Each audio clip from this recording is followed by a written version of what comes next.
won't believe how the father of BTS allegedly turned a global obsession into a $130 million secret heist. The King in the Cage. Imagine building a $50 billion empire on the dreams of 7 boys. Now imagine the man who calls himself their father being dragged into a 14-hour police interrogation because he treated those dreams as destined to fail. Welcome to the hidden money trail. Today, we aren't just looking at charts. We are looking at a $130 million deception that could land the most powerful man in K-pop in a prison cell for life. Most people see a concert. I see a balance sheet. Most people hear a hit song. I hear the rustle of a paper trail leading to a hidden offshore account. BTS isn't just a band. They are a 7-man storm that rains gold on every shore. But in June 2025, the music stopped. The South Korean police didn't come for an autograph.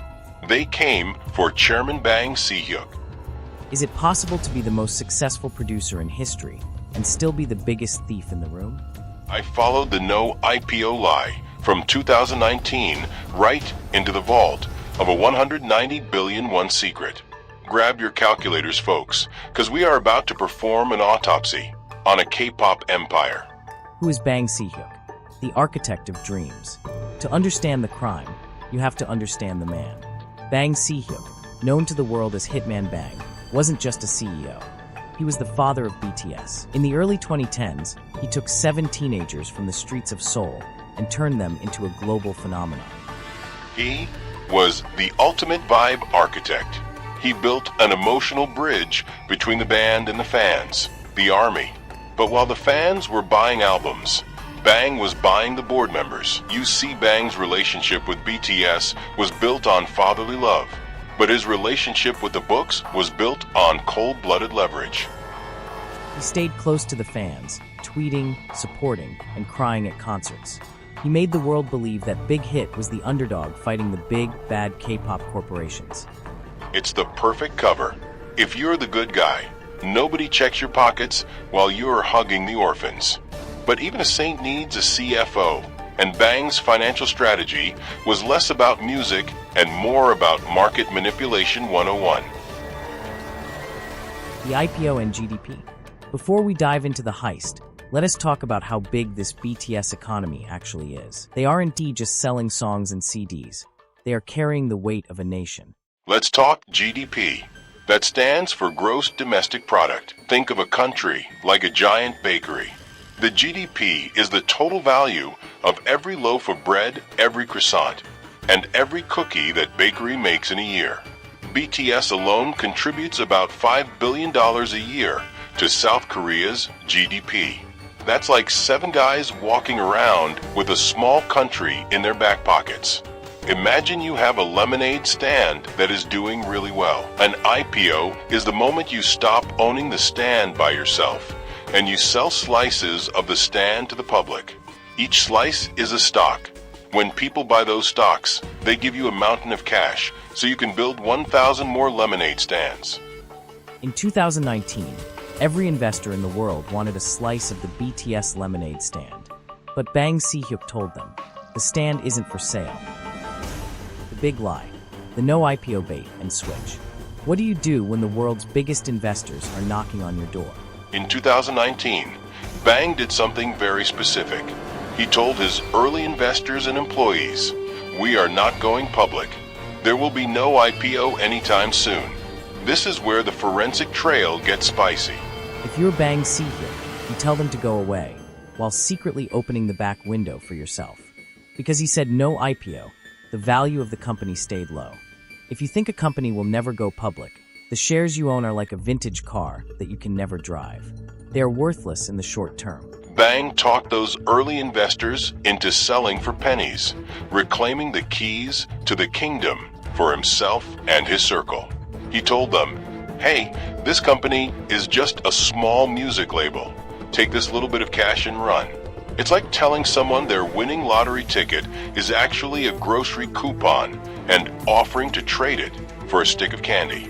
But while he was saying no to the public, he was secretly hiring a fleet of high-priced auditors and lawyers to prepare the paperwork to go public. He was playing both sides of the ledger.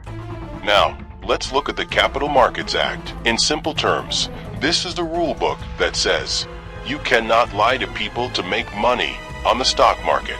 If you lie, you go to the corner. And by corner, I mean a prison cell for 5 years to life. The auditor found the smoking gun, a hidden 30% profit-sharing agreement. Bang allegedly pocketed 190 billion won. Imagine you and I are selling a house. I tell you the house is worth $100. So you sell me your half for $50. But I secretly have a contract with a buyer for $1,000. I just made a massive profit because I lied to you about the value. Bang allegedly pocketed 190 billion won. That's about $130 million through this deception. When the company finally went public, later renamed as HYBE, the stock price soared like a rocket. Bang became a billionaire overnight, while the people he lied to were left with nothing but breadcrumbs. He didn't just move the goalposts, he hid the entire stadium. The June 2025 raid. You can hide a trail for years, but numbers have a funny way of screaming when they are ignored. In June 2025, the screaming became a siren. The South Korean Financial Supervisory Service, FSS, think of them as the money police. They marched straight into HYBE. They didn't want the new BTS track list, they wanted the hard drives.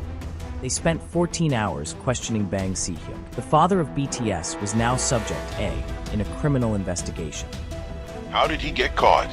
An anonymous whistleblower, likely one of the investors who felt cheated, turned over a set of encrypted emails. These emails showed Bang discussing the no IPO strategy months after he had already signed the contracts to go public. In the world of forensics, we call that the fingerprint on the trigger. The impact of broken trust and the BTS legacy. This isn't just about money. It's about the 7 men who gave their lives to this brand. RM, Jin, Sugar, J-Hope, Jimin, V, and Jungkook. They sang about honesty, about loving yourself, and about fighting for a better world.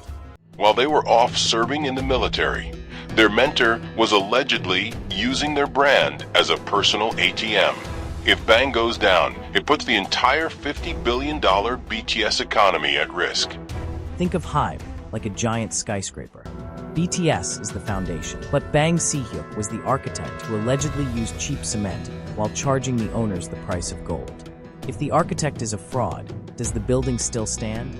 The fans, the army, are the ones I feel for. They invested their hearts, and the investors invested their life savings. But Bang?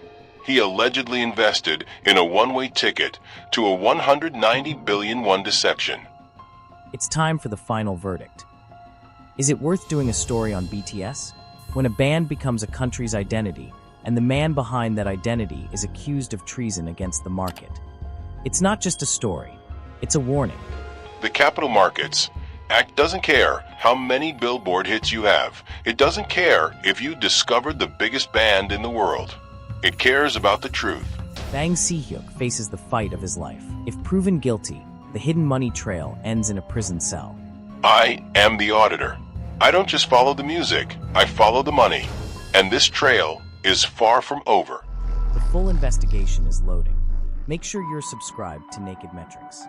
No secret remains buried forever, and the auditor always finds the truth.